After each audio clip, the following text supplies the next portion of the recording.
नमस्कार दोस्तों, आप देख रहे हैं VK tool channel Vishnu ji के साथ। दोस्तों कैसे हैं आप सब? उम्मीद करता हूँ अच्छे होंगे। दोस्तों आज मैं आपको जो बताने वाला हूँ दोस्त, वो कोई नहीं बताता है, क्योंकि हम इसलिए बता रहे हैं कि हम वही काम करते हैं। हमारे जो भी परिवार के लोग हैं, ज़्यादातर काम उसी बारे में करते हैं। तो दोस्त हमने जो कि थंबनेल पे आपको बताया है कि अगर आप भैंस का पालन या बिजनेस करना चाहते हैं तो एक कला आपके अंदर होना चाहिए, नहीं तो आपको नुकसान झेलना पड़ सकता है।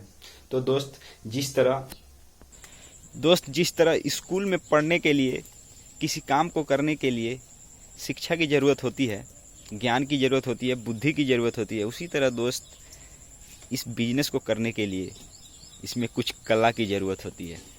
दोस्त वो कला अगर आप जान जाएंगे तो समझ लीजिए उस बिजनेस में आप कभी मार नहीं खाएंगे। आप कभी भी मार नहीं खाएंगे। अगर मार खाते हैं तो भी आप निकल सकते हैं। दोस्तों वो कला ऐसा है। भैंस का व्यापार के बारे में मैं बता रहा हूँ, क्योंकि मैं इसलिए बता रहा हूँ कि मैं पूरा उसके बारे में जानता हूँ। इसमें कोई दो राय नहीं है। हमारे ख़ानदान से लोग भैंस पालते आ रहे हैं और उसका बिजनेस करते आ रहे हैं, तो इसलिए मैं आपके साथ कुछ बात शेयर करना चाहता हूँ। दोस्तों उसमें जो मुख्य बात ये है कि आप कोई भी भैंस पालन कीजिए, उसमें कोई दो राय नहीं। लेकिन आपको ये जो कला मैं बता रहा हूँ, पहला कला ये है कि आपको उस भैंस के बारे में कुछ नॉलेज होना चाहिए। अगर भैंस पालन करते हैं तो भैंस के बारे में नॉलेज ये होना चाहिए कि कोई बीमार पड़ जाए, कोई भैंस को कुछ बुखार लग जाए, तो आपको आयुर्वेदिक घरेलू नुस्खों के बारे में जानकारी होना चाहिए।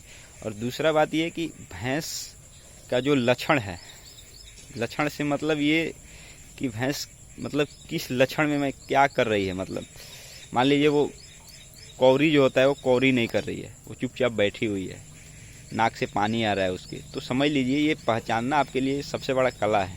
अगर आप इस कला को आप पहचान लेंगे तो समझ लीजिए भैंस के बिजनेस में आपको कभी घाटा नहीं लगेगा। जब आप जान जाएंगे उसको क्या बीमारी हुआ है, जब ये बात आप जान जाएंगे कि भैंस को क्या बीमारी हुआ है, वो क्या चाह रही है, उसके अंदर की जो भावना है, उसके लक्षण है जो आप नहीं जानते हैं, अगर पहचानना आता है तभी आप भैंस का व्यापार कीजिए, नहीं तो आपको घाटा लगने में ज़्यादा देर नहीं लगेगा। अगर भैंस मर गई, अगर कुछ हो गया तो आपको घाटा ही लगेगा, आपकी पूंजी डूब जाएगी। आप 1 या 4 या 10 कितना भैंस रखे हो, आपको ये लक्षण होना चाहिए।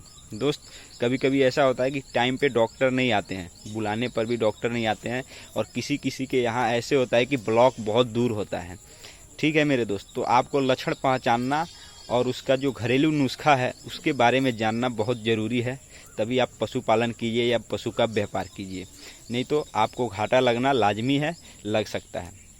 दोस्त अब मैं दूसरा बात बताता हूँ। दूसरा बात यह है कि आपको भैंस को या गाय, कोई पशु हो, गाय भैंस कुछ भी हो, आपको उसको जो साजना होता है, उसको सुधारते हैं, जब उसको धोते हैं तो वो लात मारती है, तो उसको सुधारना, उसको ठीक करना आना चाहिए। ये भी एक कला है जो आप दूसरे को बुला करके उसको आप सुधरवाते हैं। आपको खुद ये आना चाहिए ताकि आपका 3-4 हज़ार रुपया बच सके।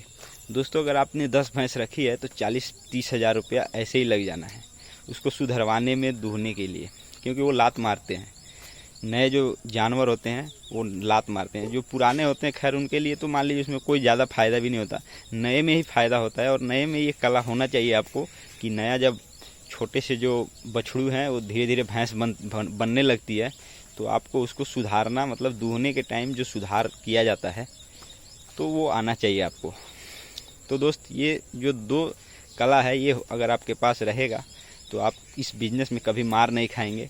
और दोस्त और भी कोई जानकारी चाहिए तो आप कमेंट बॉक्स में पूछ सकते हैं। इसके लिए हम आपको खुला बता रहे हैं कि इसके बारे में हमको नॉलेज है, हम बता सकते हैं, क्योंकि हम यही काम करते हैं। उसमें कुछ भी पूछ लीजिए, हम आपको बता देंगे। तो चलिए दोस्त फिर मिलते हैं नेक्स्ट वीडियो में, तब तक के लिए जय हिंद, वंदे मातरम।